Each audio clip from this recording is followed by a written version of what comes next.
They made America laugh every week, but behind the scenes, it was anything but funny.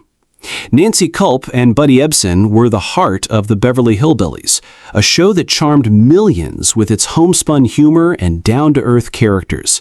On screen, they looked like close friends, two quirky misfits trying to make sense of Beverly Hills high society. But off-screen, they were locked in a quiet war that lasted decades.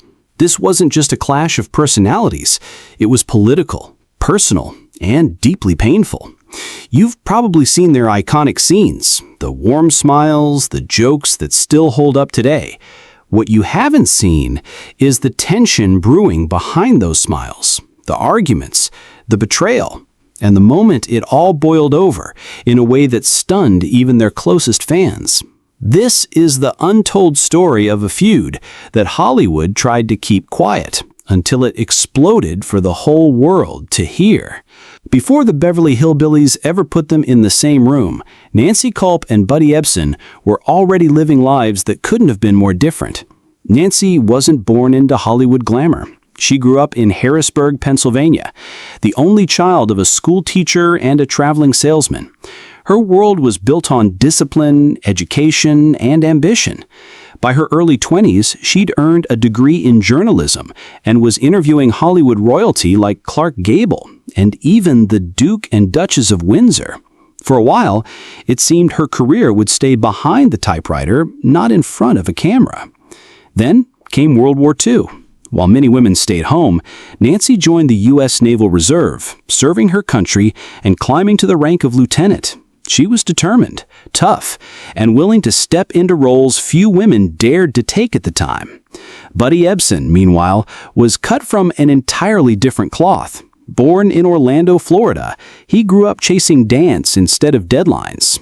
Alongside his sister, he hit the vaudeville circuit, wowing audiences with his effortless rhythm and lanky charm. By the time he made it to New York, broke and hungry, he knew he'd either make it big or starve trying. Broadway came calling, then Hollywood. He danced with Shirley Temple, helped Disney animate Mickey Mouse's moves, and seemed destined for stardom. But fate had a cruel twist. Cast as the Tin Man in The Wizard of Oz, Buddy nearly lost his life when the aluminum makeup poisoned his lungs. Hospitalized and forced to give up the role, his Hollywood dream hit a wall. Yet he kept going, sailing, teaching naval officers, and grinding his way back onto the screen. 2 lives, 2 journeys, one rooted in intellect and discipline, the other in dance and showmanship. And yet, both were unknowingly marching toward the same spotlight, a spotlight that would throw them together in ways no one could have predicted. By the 1950s, Nancy and Buddy were climbing Hollywood's ladder, but in very different ways. Nancy wasn't the glamorous leading lady type studios usually pushed. She knew that, and instead of fighting it, she leaned into it. With her sharp wit and quirky presence, she carved out a niche playing oddball, memorable characters. From a maid on I Love Lucy to a drunken waitress on Maverick, Nancy had a way of stealing scenes without ever needing the spotlight. She was the kind of actress who you'd remember her even if she was only on screen for a few minutes. Buddy, on the other hand, had already built a reputation as a dependable, down-to-earth presence. He thrived in television, bouncing between westerns, dramas, and even the occasional comedy. His easygoing charm made him a natural for fatherly, trustworthy roles, though he wasn't afraid to dip into darker characters when the script called for it. To casting directors, he was the guy who could do it all, and do it reliably. By the late 1950s, their paths began to crossing. Not directly, not yet, but Hollywood wasn't that big of a town, and they were starting to orbit the same circles. Nancy was earning a reputation as outspoken, intelligent, and fearless when it came to voicing her opinions. Buddy, meanwhile, carried himself with a more old-fashioned outlook, polished, traditional, sometimes even stubborn in his views. 2 very different careers, 2 very different worldviews, and as the 60s approached, both were on the brink of a role that would make them household names, while unknowingly planting the seeds of a feud that would haunt them for decades. When the Beverly Hillbillies premiered in 1962, no one expected it to become one of the biggest television hits of its era. The premise was simple. A poor family from the Ozarks strikes oil, moves to Beverly Hills, and hilariously clashes with high society. Viewers couldn't get enough. It was goofy, charming, and somehow deeply relatable. At the center of it all were two characters who would define the show: Buddy Ebsen's Jed Clampett and Nancy Kulp's Miss Jane Hathaway. Buddy was the obvious choice for Jed, the calm, steady patriarch whose homespun wisdom held the family together. With his laid-back charm and trademark catchphrase, "Well, doggies," Buddy brought warmth and humor that audiences instantly connected to. He was the glue, the one who kept the Clampetts lovable rather than just ridiculous. Nancy, meanwhile, was cast as Miss Jane Hathaway, the efficient bird-watching secretary to the greedy banker, Mr. Drysdale. On paper, she was a side character, but Nancy transformed her into much more. She gave Miss Jane a quirky mix of intelligence, loyalty, and awkward humor that made her unforgettable. She wasn't just background decoration, she was part of the heart of the show, so much so that she earned an Emmy nomination for the role. Together, Buddy and Nancy created magic on screen. Their characters balanced each other perfectly, Jed's calm wisdom against Miss Jane's frantic devotion to her boss. Week after week, they delivered laughs that pulled in millions of viewers. But while America saw two colleagues working seamlessly, behind the camera, things were different. The success of the show didn't just launch them into stardom, it also trapped them together, forcing their clashing personalities into daily contact. And the longer the show ran, the more the tension between them grew. On screen, Jed Clampett and Miss Jane seemed like the best of colleagues, friendly, respectful, even playful at times. But off-screen, things were very different. The root of the tension wasn't about acting styles or ego. It went deeper than that.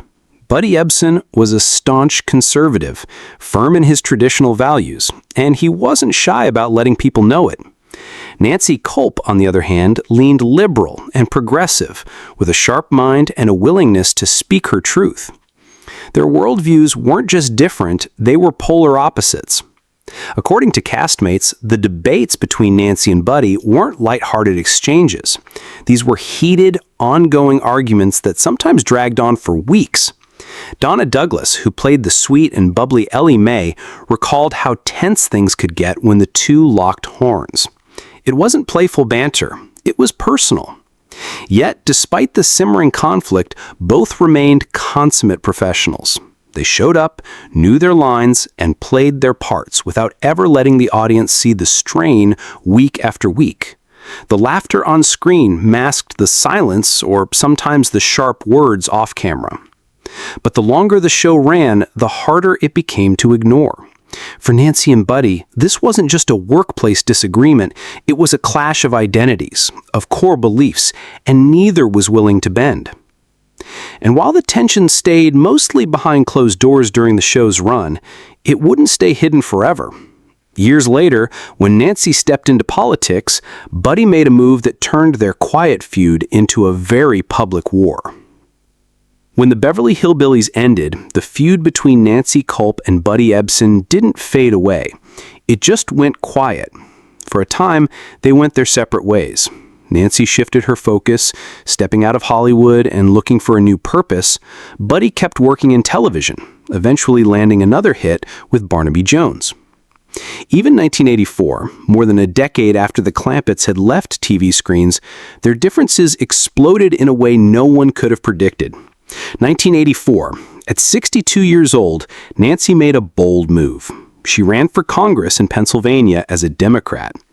It was a tough race. Her opponent was a seasoned Republican, and the district leaned heavily conservative. But Nancy wasn't afraid of uphill battles. She campaigned tirelessly, knocking on doors, sharing her vision, and proving she was more than just Miss Jane. Then came the shock. Out of nowhere, Buddy Ebsen, who had no ties to Pennsylvania and no stake in the race, recorded a political ad for her. In that ad, he attacked Nancy directly, calling her too liberal and accusing her of using her celebrity status to sway voters. For Nancy, it wasn't just politics, it was personal. She felt blindsided, betrayed by someone she had worked with for years. She later admitted that while she and Buddy had never truly gotten along, she never imagined he would publicly try to destroy her campaign. The result was devastating. Nancy lost the election by a large margin, and many believed Buddy's attack had played a role. To Nancy, it was the final straw. Their long-standing tension had turned into an open wound, one that would never fully heal. The fallout from Buddy's political attack was immediate and painful. Nancy didn't blame him entirely for her loss. After all, the district was stacked against her, but she couldn't hide how deeply it cut. In interviews afterwards, she didn't mince words. To her, Buddy had crossed a line. What stung the most wasn't just the ad, it was the fact that he had chosen to step into a race that had nothing to do with him just to stand against her. "I would never have done something like that to him," Nancy admitted years later. "The hurt was obvious. This wasn't just a disagreement over politics anymore, it was betrayal." Buddy, for his part, stood firm. At the time, he didn't show any signs of regret. He believed in what he had said, and he stood by his words. Their relationship, already strained, collapsed completely. From that moment forward, there was no repairing what had been broken. The two rarely spoke again.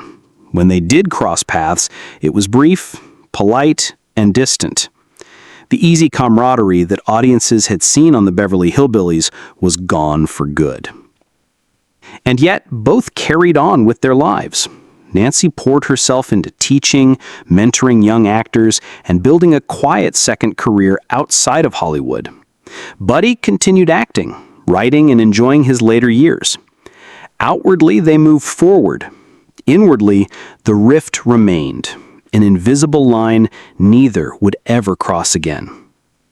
But what no one knew at the time was that the story was still not over, because even decades later, the shadow of their feud lingered, and when regret finally came, it was already too late. After the bitter end of her political campaign, Nancy Kulp quietly stepped away from the spotlight. Instead of chasing Hollywood roles, she found a new calling in education.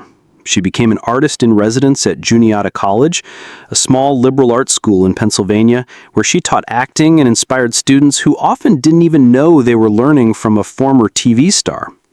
For Nancy, teaching wasn't about fame, it was about passing on her love of storytelling, humor, and resilience. Her students later remembered her as warm, witty, and fiercely dedicated, the kind of teacher that made you believe the stage could belong to anyone. She still acted occasionally, appearing in small theater productions and the odd TV spot, but her life now carried a quieter rhythm. Even when she was diagnosed with cancer in 1990, Nancy faced it with the same determination she had shown her entire life. She kept teaching, kept laughing, and stayed connected to her community until her passing in 1991. For those who knew her, Nancy Kulp wasn't just Miss Jane. She was a mentor, a fighter, and a woman who refused to be defined by a single chapter of her life. Buddy's later years looked very different.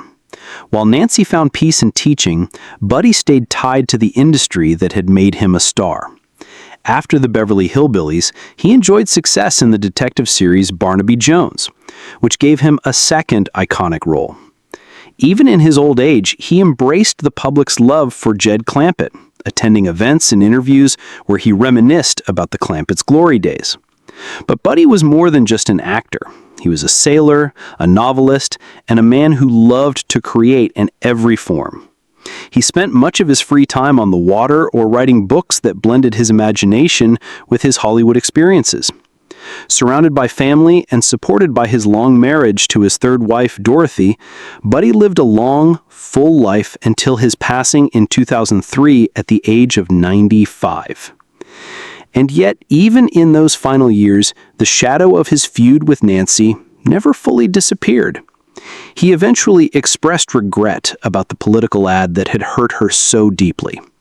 But by then, Nancy was gone, and reconciliation was out of reach. Looking back, the story of Nancy Kulp and Buddy Ebsen feels like more than just a Hollywood feud. It was a collision of two powerful personalities, brilliant, talented, and unshakably opinionated, who simply could not find common ground. On screen, they were Jed and Miss Jane, warm, funny, and unforgettable. Off-screen, they were opponents in a battle of ideals that stretched far beyond the set. Their feud never defined their careers, but it left a mark. For Nancy, it was a wound that followed her into politics, a reminder that even old colleagues could turn into adversaries.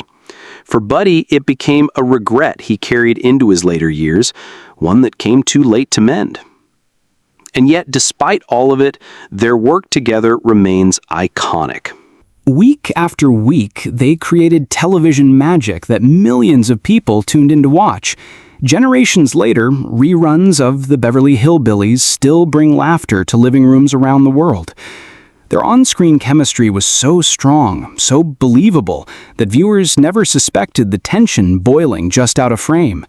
In the end, that's perhaps the strangest part of all. Two people who couldn't stand each other in real life gave us one of TV's most beloved duos. It's a reminder that behind Hollywood's brightest smiles, there are stories of conflict, betrayal, and regret that never make it to the screen. Nancy Kulp and Buddy Ebsen may have never reconciled, but together they left behind a legacy that outlived their feud, a legacy of laughter, professionalism, and a story still whispered about in Hollywood decades later.